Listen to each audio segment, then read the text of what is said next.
여름 특집 끊임없는 도시 괴담 19 13위 공개합니다. 모모가 알려주는 죽음의 비밀. 인간이 일생을 살면서 영원히 알 수 없는 게 딱 하나 있습니다. 바로 죽음. 두 기자님 혹시 이 죽음의 비밀에 대해서 알고 싶지 않으세요? 알고 싶죠. 알고 싶어요. 그러니까 우리는 다 죽게 돼 있지만 피할 수 있으면 너무 피하고 싶잖아요. 그러니까 이 죽음의 비밀을 밝힌다면 뭔가 더욱더 이 죽음과 멀어질 수 있지 않을까라는 기대감이 있잖아요. 제가 괜히 한 말이 아닙니다. 지금부터 소개해드릴 이곳에 가시면 자신이 언제 어떻게 죽게 될지 알 수 있다고 합니다.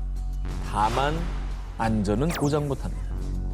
근데 이거는 상황에 따라 다를 것 같은 게 저도 지금은 안 할 것 같은데 한 10년 후, 20년 후쯤엔 갈 것 같아요. 한번 가보자. 나이가 좀 더 들면 한 70 정도 되면 네, 10년 더 후에? 현실적으로 저게 궁금해질 것 같아요. 70이면 5년 5년 뒤인가요? 올해는 초동안. 미국 인디애나주의 한 공동묘지. 이 묘지는 100개의 계단이 있다고 알려져서 일명 100계단 묘지로 불리는데요. 실제로 이 묘지에 다녀온 사람들의 말에 따르면 만약에 자신의 죽음에 대해 알고 싶다면 묘지가 완전히 어둠에 잠식된 시간, 정확히 자정에 이 묘지에 있는 100개의 계단을 오르면 된다고 합니다. 하나, 둘, 셋. 완전한 어둠에 묻힌 밤. 인적 하나 없는 공동묘지에서 100개의 계단을 오른 후 들판 쪽을 바라보면요. 장의사의 유령이 나타나서 보여주는 환상. 그것이 바로 100계단을 오른 자의 죽음. 언제 어떻게 죽는지 미리 알려준다고 합니다. 이런 얘기가 나왔다는 거는 이걸 본 사람이 있다는 얘긴데?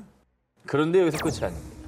계단을 다시 내려갈 때도 하나, 둘, 셋. 끝까지 긴장의 끈을 놓지 말아야 합니다. 만약에 내려갈 때도 센 계단 수가 올라갔을 때와 똑같이 100개라면 장의사 유령이 보여줬던 미래의 죽음은 거짓. 하지만 내려갈 때 센 계단 수가 100개보다 많거나 적다면 장의사가 보여준 당신의 죽음은 진짜. 언젠가는 실현된다고 합니다. 이 100계단 묘지 괴담이 사람들에게 너무나 많이 퍼졌던 탓일까요? 현재 묘지는 해가 진 후부터 새벽까지는 출입 금지. 괴담처럼 자정에 계단을 밟는 것은 불법이라고 합니다.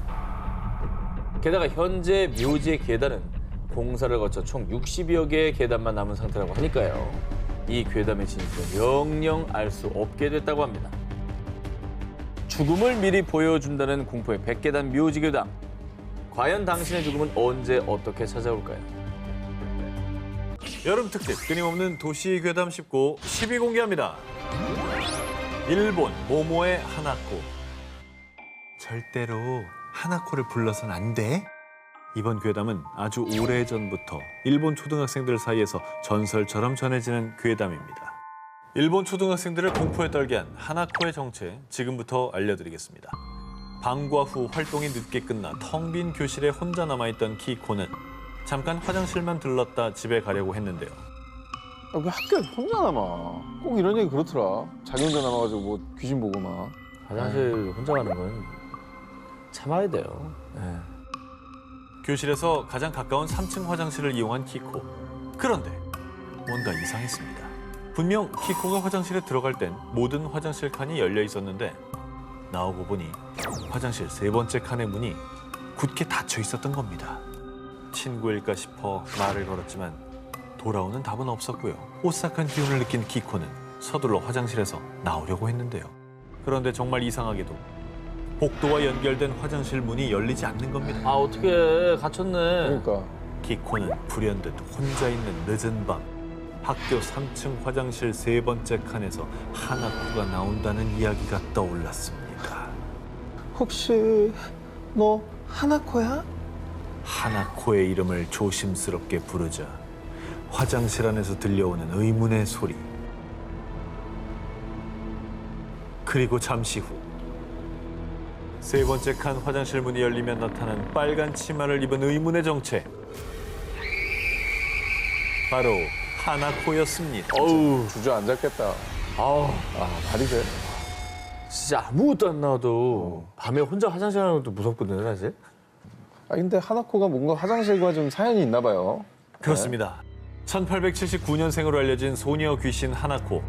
괴담에 따르면 휴일에 학교에 놀러온 하나코가 괴한에게 쫓겨 화장실 3번째 칸에 숨었지만 결국 들켜서 살해당했고 그 이후 학교 화장실에서 하나코 귀신이 나타난다는 괴담이 전해진 건데요. 이 밖에도 굳게 잠겼던 화장실 문이 갑자기 열리더니 하나코가 불쑥 튀어나와 변기 속으로 아이를 끌고 갔다. 소녀 귀신 하나코에 대한 소문은 꼬리에 꼬리를 물고 이어졌고요. 심지어 하나코를 소환하는 방법이 일본 초등학생들 사이에서 유행하기도 했다고 합니다.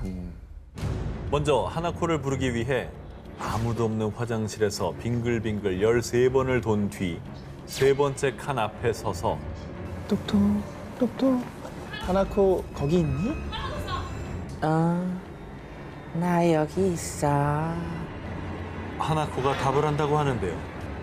답을 들은 뒤 3초 안에 도망가지 않으면 하나코의 손에 죽음을 면치 못한다고 합니다. 음침한 밤, 혼자 있는 화장실에서만 나타나는 하나코 이야기는 많은 사람이 여전히 하나코를 소환할 수 있다고 믿고 있습니다. 여름 특집 끊임없는 도시 괴담 19 7위 공개합니다. 사람들을 공포에 떨게 한 폭포모모. 홍콩 남쪽 홍콩 섬엔 60년대에 지어진 공동주택 와푸촌이 위치해 있는데요. 재물운이 들어온다고 해서 과거에 많은 이들이 모여 살았지만 어째서인지 서서히 몰라 지금은 몇몇 사람들만 남은 을씨년스러운 곳으로 변했습니다. 자, 문이 뭐 다 닫혀 있죠. 그러네, 다 닫혀 있네. 어떤 일이 있었길래. 와푸촌이 지어진 60년대부터 90년대까지만 해도 이곳에 사는 아이들은 방과 후 인근 폭포에 놀러 가곤 했습니다. 폭포에 대한 괴담이 전해지기 전까지 말이죠.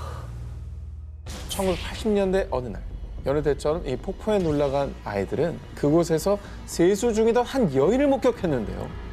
그런 세수를 하던 여성, 고개를 든 그 순간 저 누나 얼굴이 없어. 와푸촌에 사는 아이 어른 할 것 없이 폭포에서 얼굴 없는 물귀신을 목격. 그뿐만 아니라 하굣길 아이들이 이 폭포에 빠지는가 하면 성인도 무엇인가 홀린 듯 폭포에 뛰어드는데 폭포에서 매년 의문의 익사 사고가 끊임없이 발생했습니다. 이에 정부는 경고 표지판까지 세웠지만 폭포에서 사고가 끊이질 않자 와푸촌 주민들은 폭포에 사고를 유발하는 물귀신이 있다라는 괴담을 믿어 의심치 않았는데요. 근데 이제 괴담이라고 치부하려 해도 사고가 자꾸 나니까 괴담을 사실로 더 믿게 되는 것 같아요. 근데 사고가 왜 자꾸 생기는 거예요? 주민들에 따르면 1900년대 초 폭포 근처에서 불량배들이 주민들을 학살.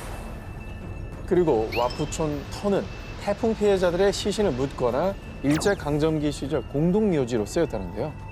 그런데 매년 연고 없는 시신들을 이 폭포에 버렸고 이들의 원혼이 폭포에 떠돌며 각종 사고를 유발한다는 겁니다. 자, 그리고 이 괴담들을 믿는 와푸촌 주민들은 매년 재물을 대신할 일종의 부적을 만드는 등 와푸촌에서 제사를 지내기까지 했습니다. 그러니까 역사에 근거한 얘기니까 더 이 괴담이 믿겨지는 거죠. 맞아요. 물귀신이 존재하든 괴담이 진짜든 아니든 더 이상 비극이 발생하지 않길 바랍니다. 여름 특집 끊임없는 도시괴담 19 3위를 공개합니다. 호텔에 갇힌 모모의 목숨. 1982년 2월 일본 현지 언론의 충격적인 보도. 뉴재팬 호텔 유령 소동. 폐허가 된 호텔에서 유령 목격. 이 뉴재팬 호텔에 나타난 유령은 국내 언론에서도 대대적으로 보도하며 큰 충격을 안겼습니다. 아니 우리나라에서도 보도할 정도면 그 호텔에 뭐 진짜 유령이 나오긴 나온 거예요? 1982년 2월 8일 오전 3시 20분경 이 호텔에 화재가 발생. 순식간에 걷잡을 수 없이 번진 화마에 많은 투숙객들이 쓰러졌고요. 일부 승객들은 유독 가스 때문에 괴로워하다가 창문 밖으로 뛰어내리면서 목숨을 잃었는데요. 안타깝게도 이 화재로 34명이 부상을 입고 33명이 사망, 아유, 화마에 희생됐습니다. 사건이 벌어진 이후 이 호텔에 대한 무시무시한 괴담이 퍼지기 시작했는데요. 이 끔찍한 참사가 일어난 지 6일 뒤인 1982년 2월 14일 새벽 5시경 호텔 경비원이 지하 2층 기계실 화장실에 들어선 순간 살려주세요. 살려주세요. 환기구 속에서 들리는 한 여성의 비명. 하지만 그곳에는 아무도 없었습니다. 오씨 뭐야. 그리고 6일 뒤인 2월 20일 밤 10시경 이 호텔의 또 다른 경비원 2명은 비상계단 6층을 둘러보던 중 지금 이 목소리 들리죠? 저도 들려요. 여긴 우리 둘뿐인데. 분명히 비상계단에는 경비원 2분밖에 없었지만 분명히 들리는 정체 모를 남자들의 목소리. 순식간에 공포에 휩싸인 경비원들은 그대로 도망쳐 내려왔습니다. 근데 두 명이 동시에 들은 거면 이거는 잘못 들은 게 아니라는 거잖아요. 그렇지. 한 명이 들었으면 야, 너 몸이 허한가 보다 이런 얘기라도 하지. 그러니까. 화마에 희생된 이들의 목소리가 들리는 일본의 뉴 재팬 호텔. 10여 년간 방치되다가 2002년에 새 건물이 들어서면서 더 이상 의문의 목소리는 들리지 않는다고 하는데요.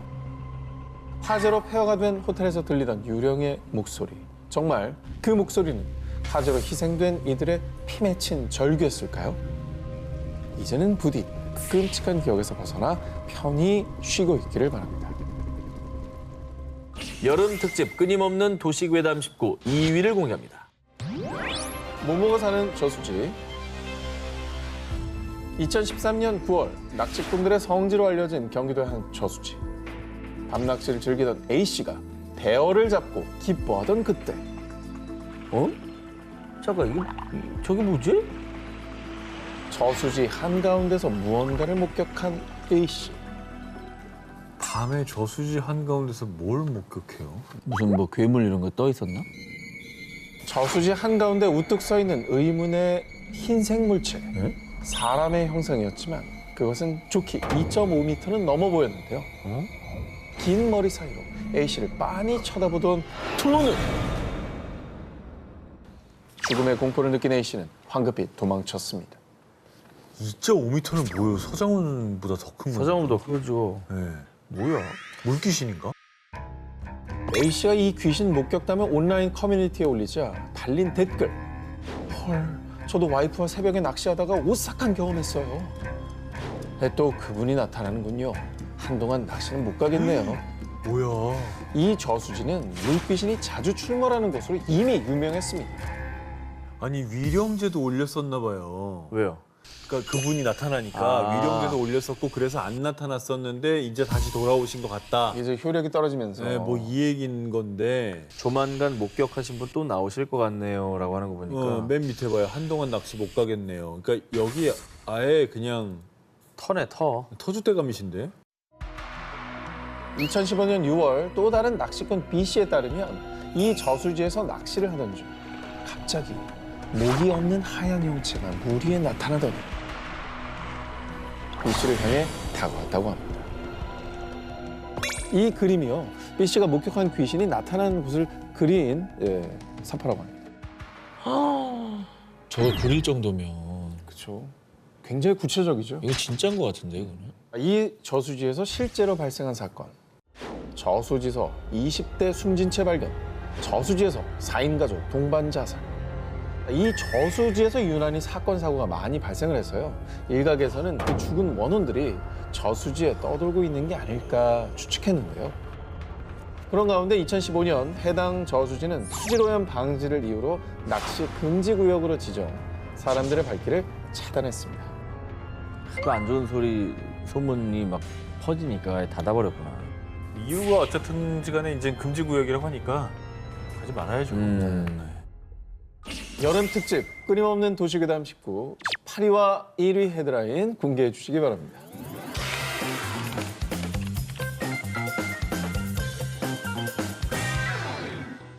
(1700년대) 초반 조선시대. 당시 사람들을 극도의 공포로 몰아넣은 아주 기괴한 괴담이 있습니다.